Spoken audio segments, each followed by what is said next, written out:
تیرے ساتھ جئیں گے، تیرے ساتھ مریں گے۔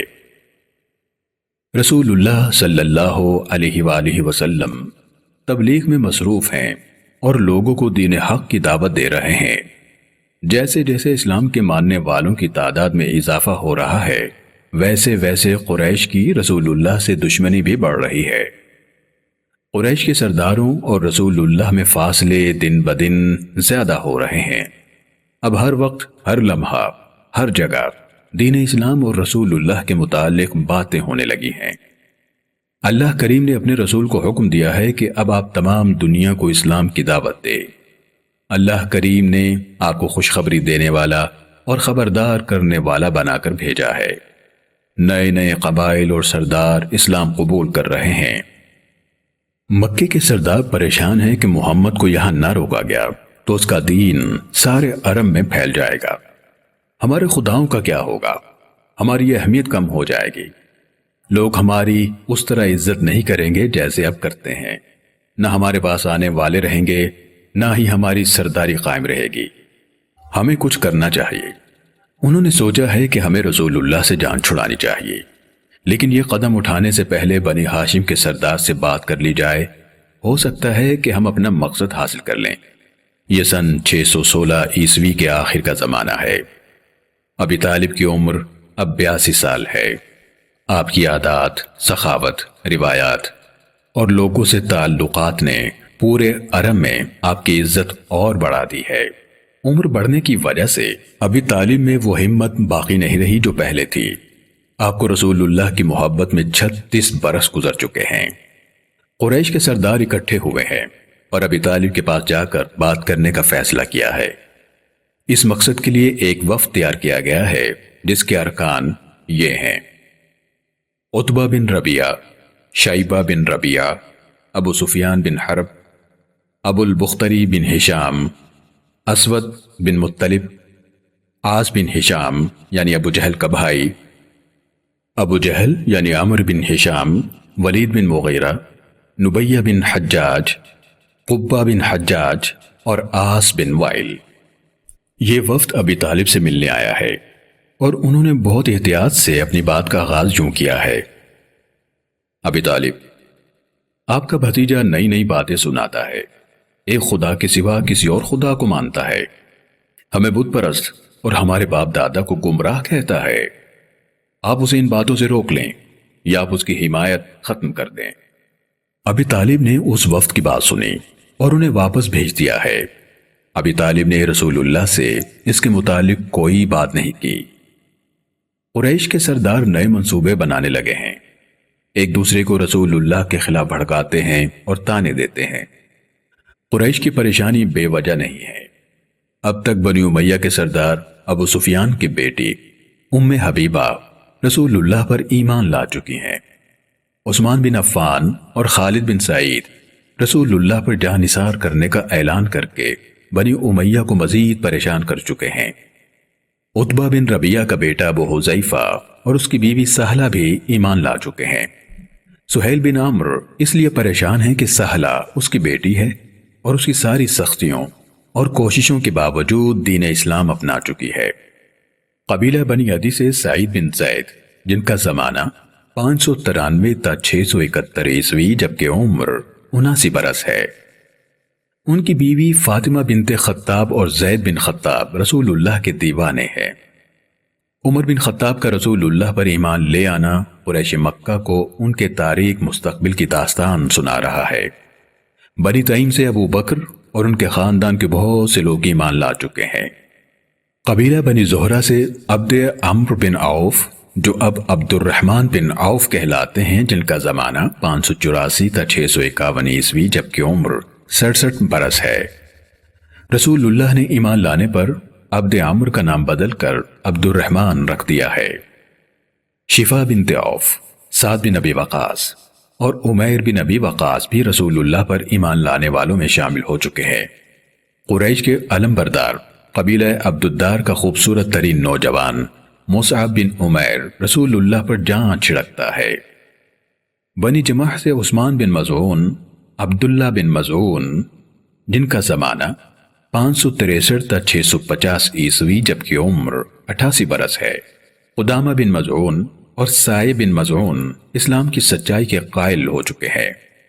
بنی سہم سے عبداللہ بن حذافہ اور ہشام بن عاص بھی اپنے ایمان کا اعلان کر چکے ہیں۔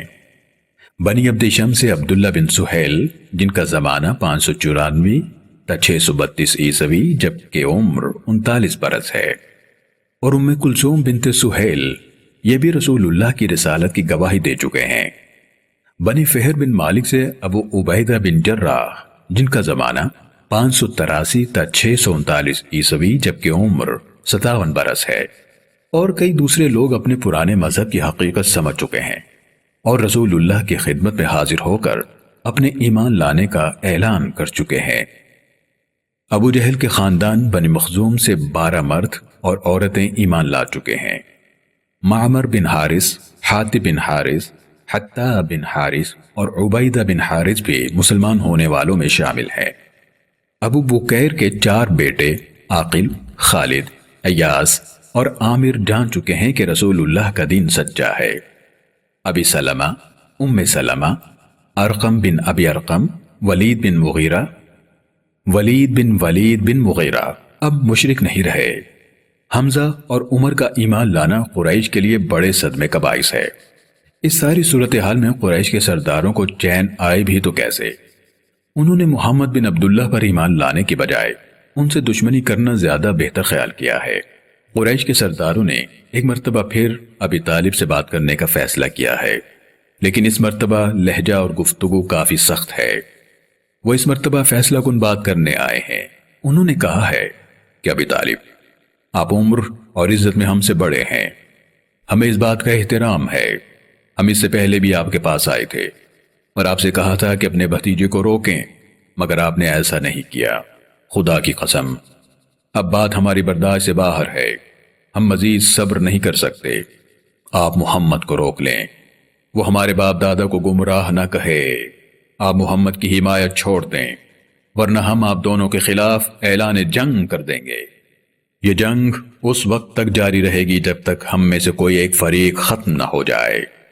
قریش کے سردار اس قدر غصے میں تھے کہ ابی طالب کو جواب دینے کا موقع بھی نہ دیا اور اٹھ کر چلے گئے۔ ان کی گفتگو، انداز اور لہجہ صاف بتا رہا تھا کہ وہ دھمکی دینے آئے تھے۔ ابی طالب کو اس دھمکی کا بہت دکھ ہوا۔ اپنے بڑھاپے میں وہ پوری قوم سے دشمنی نہیں لینا چاہتے، نہ ہی رسول اللہ کی حمایت اور حفاظت چھوڑنا چاہتے ہیں۔ وہ کسی طور یہ نہیں چاہتے کہ رسول اللہ کو ان سرداروں کے رحم و کرم پر چھوڑ دیں۔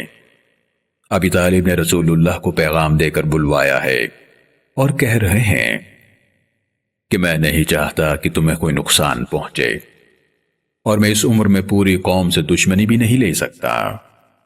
رسول اللہ نے پوچھا، چچا جان کیا ہوا ہے؟ ابی طالب نے رسول اللہ کو قریش کے سرداروں کے آنے کے بارے میں بتایا، ان کی دھمکی بتائی اور لہجہ بھی۔ اس خدشے کا اظہار بھی کیا ہے کہ ان کے ارادے کسی طور اچھے نہیں ہیں، وہ اس سے پہلے بھی آ چکے ہیں۔ رسول اللہ کو آنے والے لوگوں کے نام بھی بتائے ہیں۔ بات مکمل کرتے ہوئے کہا ہے کہ بیٹا، مجھ پر رحم کرو اور اپنے آپ پر بھی۔ مجھ پر ایسا بوجھ نہ ڈالو جسے اٹھانے کی مجھ میں ہمت نہیں ہے۔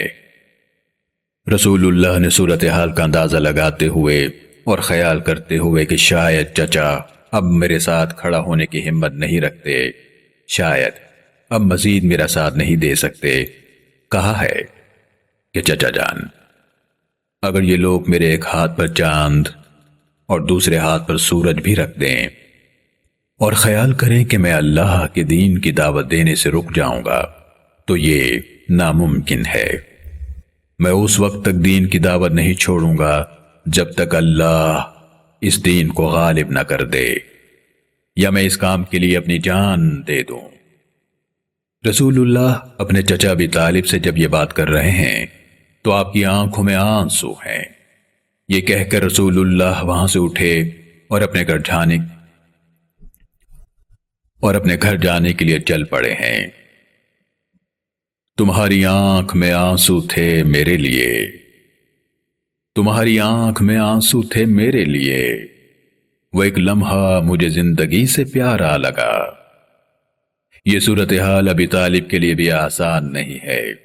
رسول اللہ کو یوں جاتے دیکھا تو واپس بلا لیا ہے، پیار سے اپنے پاس بٹھایا ہے۔ دونوں ایک دوسرے کے لیے پریشان ہیں، دونوں کی محبت اور تعلق کسی سے چھپا ہوا نہیں ہے۔ رسول اللہ کے لیے ابی طالب کا ساتھ ساری زندگی باپ کی طرح رہا ہے۔ رسول اللہ سے کہنے لگے، بیٹا، جو تمہارا جی چاہے کرو، میں تمہارے ساتھ ہوں، میں کسی قیمت پر تمہیں قریش کے حوالے نہیں کروں گا۔ یہ ایک فقرہ ان دونوں کے لیے زندگی سے بڑھ کر ہے۔ ابی طالب نے اس موقع پر ایک شعر بھی لکھا، خدا کی قسم پہنچ نہیں سکتے تم تک مل کر یہ سارے، جب تک مجھے مٹی میں دفن کر نہیں دیں گے۔ قریشی مکہ کو خبر ملی ہے کہ ہماری دھمکی نے کام نہیں دکھایا، نہ ابی طالب اپنے بھتیجے کی حمایت سے پیچھے ہٹے ہیں، نہ ہی اسے ہمارے حوالے کرنے کو تیار ہیں، بلکہ انہوں نے محمد کو یقین دلایا ہے کہ وہ اس کے ساتھ ہیں۔ قریش نے ایک مرتبہ پھر سر جوڑ لیے ہیں اور نیا منصوبہ بنانے کو تیار ہے۔ اس مرتبہ یہ وفد ابی طالب کے پاس آیا ہے تو ولید بن مغیرہ کے جوان بیٹے عمارہ بن ولید کو اپنے ساتھ لے کر آیا ہے۔ عمارہ بن ولید ایک خوبصورت اور بہادر نوجوان ہے۔ قریشی سردار ابی طالب سے بہت ادب سے کہتے ہیں کہ عمارہ بن ولید آج سے آپ کا بیٹا ہے۔ اس کی جوان مردی اور خوبصورتی مکے میں مشہور ہے۔ ابھی یہ جوان بھی ہے اور اس میں قوت اور توانائی بھی موجود ہے۔ کسی بھی باپ کے لیے ایسا بیٹا ایک نعمت اور فخر ہے۔ آج سے آپ اس کے باپ ہیں، یہ ہر میدان میں آپ کا ساتھی ہوگا، ہمارا اسے کوئی تعلق نہیں ہوگا۔ اگر اسے کچھ ہو گیا تو اس کی دیت بھی آپ ہی کو ملے گی۔ اس کے بدلے میں آپ اپنا بھتیجا محمد، جس نے ہم سب کا سکون برباد کر رکھا ہے، جس نے مکے کے قبیلوں کا اتحاد پارا پارا کر دیا ہے، جس نے باپ بیٹے اور بھائی بھائی الگ کر دیے ہیں، اسے ہمارے حوالے کر دیں۔ ہم نے آپ کو بدلے میں بیٹا دے دیا ہے، اس کے بعد ہم جانیں اور محمد، آپ بس ہمارا کے بدلے میں محمد ہمیں دے دیں۔ اس طرح آپ کا کوئی نقصان نہیں ہوگا اور ہم ایک مصیبت سے بچ جائیں گے۔ آپ کو بیٹا مل جائے گا اور ہمیں سکون۔ قریش کے سردار اپنی بات پوری کر چکے تو ابی طالب نے کہا ہے کہ خدا کی قسم، تم میرے ساتھ بہت برا سودا کر رہے ہو۔ مجھے تو تم اپنا بیٹا دے رہے ہو کہ میں اس کی خدمت کروں، اور اس کے بدلے میں میرا بیٹا لینا چاہتے ہو کہ تم اسے قتل کر دو۔ خدا کی قسم، ایسا ہرگز نہیں ہوگا۔ کیا تم نہیں جانتے کہ جب اونٹنی اپنا بچہ کھو دیتی ہے تو کسی دوسرے بچے سے پیار نہیں کرتی؟ قریش کے سرداروں میں مطعم بن عدی بن نوفل، وہ بولا، ابی طالب، خدا کی قسم، تمہاری قوم نے تمہارے ساتھ کمال انصاف کیا ہے۔ ہم نے پوری کوشش کی ہے کہ تمہیں اور اپنی قوم کو اس مصیبت سے نکالیں جو تم پسند نہیں کرتے۔ تم نے اس اچھی پیشکش کو ٹھکرا کر یہ بات ثابت کر دی ہے کہ تم کسی قیمت پر مسائل حل کرنے کو تیار نہیں ہو۔ مطعم بن عدی کا تعلق بنی عبد مناف کی شاخ بنی نوفل سے ہے، جس کی وجہ سے اس قبیلے کی رسول اللہ کے خاندان سے قریبی رشتہ داری ہے۔ ابی طالب کو مطعم بن عدی کا باقی قریشی قبیلوں کا ساتھ دینے سے دکھ ہوا ہے۔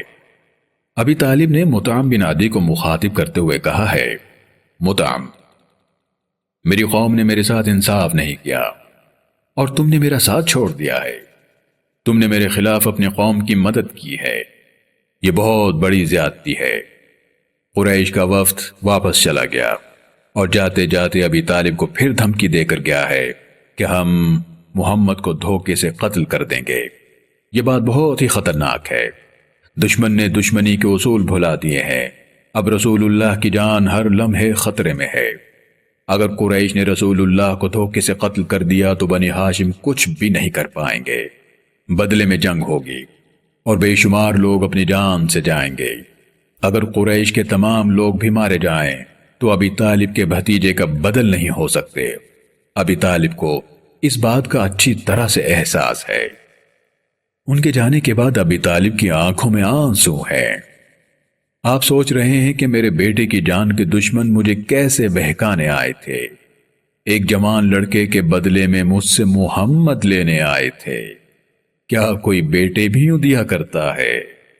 کیا میں نے ساری زندگی محمد کی خدمت اس لیے کی ہے کہ اسے ان سرداروں کے حوالے کر دوں، اس صادق اور امین کو جس کے مقابلے کا انسان پورے عرب میں موجود نہیں؟ کیا میں نے ملک شام میں اپنا نفع اس لیے بھلا دیا تھا کہ محمد کو دے کر دنیاوی فائدہ لے لوں؟ کیا ملک شام کا سفر اس لیے درمیان میں چھوڑ آیا تھا؟ کیا میرا بھتیجا مجھے اپنے بیٹوں سے زیادہ عزیز نہیں ہے؟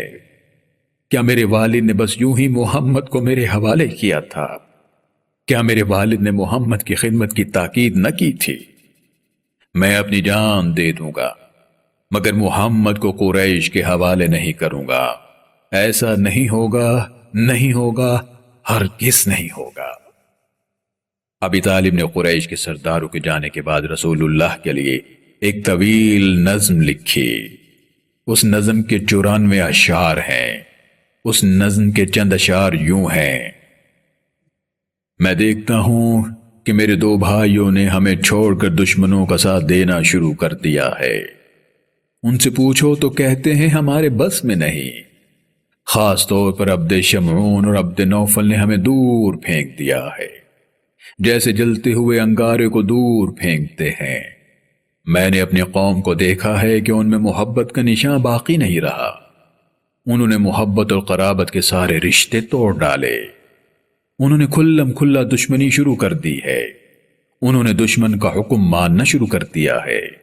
انہوں نے ہمارے دشمنوں کے ساتھ دوستی کا معاہدہ کر لیا ہے۔ ہمارے پیچھے غصے سے اپنی انگلیاں کاٹتے ہیں۔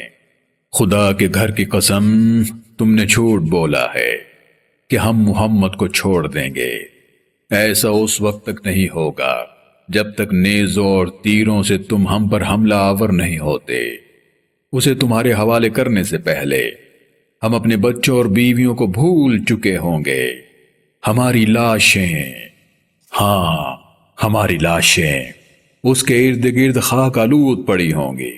میرا بھتیجا گوری رنگت والا ہے، اس کے چہرے کے وسیلے سے بارش کی دعا مانگی جاتی ہے۔ وہ یتیموں کو پناہ دیتا ہے، بیواؤں کی عزت کی حفاظت کرتا ہے۔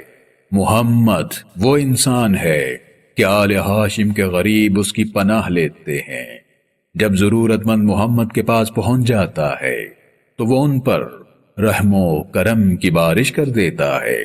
بھتیجے، تم اپنا کام جاری رکھو، تم پر کوئی ملامت نہیں۔ اگر مجھے ملامت اور عار کا خوف نہ ہوتا تو بھتیجے تم مجھے یقیناً اپنا کھلا ہم نوا اور تابع فرما پاتے۔ ابی طالب نے محسوس کیا ہے کہ اب میں اکیلا محمد کی حفاظت نہیں کر سکتا۔ انہوں نے بنی ہاشم کو اکٹھا کیا ہے۔ ابی طالب ان سے کہہ رہے ہیں کہ میں نے تمہیں اس لیے بلایا ہے کہ قریش کے سارے قبیلے محمد کی دشمنی میں اکٹھے ہیں۔